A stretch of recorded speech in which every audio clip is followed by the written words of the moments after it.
Bonjour et bienvenue sur Radio CSERT, votre podcast quotidien sur l'actualité cyber du mardi 12 novembre 2024. Je suis Marc-Frédéric Gomez, en direct de l'Île-de-France. Au programme de cet épisode, une campagne de malware qui cible les personnes qui recherchent des informations juridiques sur les chats de Bengale. Amazon confirme une fuite de données qui impacte ses collaborateurs. Une cyberattaque perturbe les moyens de paiement par carte en Israël. Vous trouverez bien entendu tous les liens qui m'ont permis de créer cette revue d'actualité dans la description de cet épisode ou sur le site www.radiocessert.org. Une campagne GoatLoader cible les recherches sur les lois concernant les chats de Bengale en Australie. C'est incroyable, quand j'ai lu cette annonce au début je me suis dit je comprends pas trop mais ils ont osé.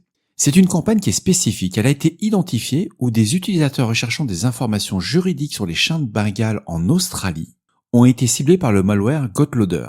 Les attaquants ont utilisé des techniques de Search Engine Optimization du SEO pour empoisonner les résultats de recherche, dirigeant les victimes vers des sites compromis hébergeant des archives zip malveillantes contenant des fichiers JavaScript. Une fois exécutés, ces scripts initient une chaîne d'attaque multi-étapes, culminant avec l'exécution de scripts PowerShell capables de collecter des informations système et de récupérer des charges utiles supplémentaires.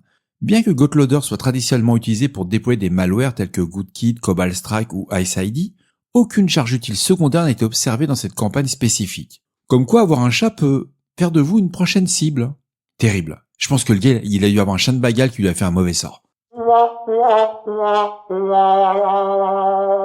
Des chercheurs en cybersécurité ont découvert une campagne de phishing exploitant une vulnérabilité connue de Microsoft Office, la CVE 2017-0199, pour diffuser une variante du Remote Access Trojan, un rat de Remcos. Les attaquants envoient des emails de phishing à leurs victimes et ceux-ci contiennent des pièces jointes Excel malveillantes. Lors de l'ouverture, ces documents exploitent la vulnérabilité pour télécharger et exécuter un fichier HTML application, ce qu'on appelle un HTA, via le mshta.exe. Ce fichier HTA contient des couches de code de JavaScript, de VBScript, de PowerShell offusqué visant à échapper à la détection. Le processus aboutit à l'injection de Remcos RAT directement en mémoire, sans écrire de fichier sur le disque, permettant aux attaquants de contrôler à distance les systèmes compromis et de collecter des informations sensibles. Amazon a confirmé une violation de données impliquant des informations sur ses employés résultant d'une attaque contre un fournisseur tiers.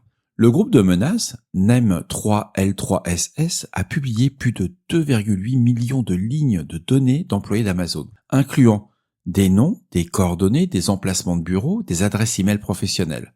Amazon a précisé que ses propres systèmes n'ont pas été compromis et que les informations sensibles telles que les numéros de sécurité sociale ou les données financières n'ont pas été exposées. Le fournisseur concerné a depuis corrigé la vulnérabilité exploitée lors de l'attaque. À suivre. On apprend qu'une cyberattaque a perturbé les services de paiement par carte en Israël, rendant les terminaux de paiement inopérants pendant environ 1 heure. L'attaque, identifiée comme une attaque par déni de service distribué, ou un DDoS, a ciblé le produit Credit Card, alors c'est Credit Guard exactement, de la société de paiement HYP, HYP, interrompant les communications entre les terminaux de carte et le système de paiement central. Aucune donnée ou paiement n'a été compromis lors de l'incident, bien que l'origine de l'attaque reste incertaine. Certains rapports suggèrent sans preuve l'implication de groupes de hackers liés à l'Iran.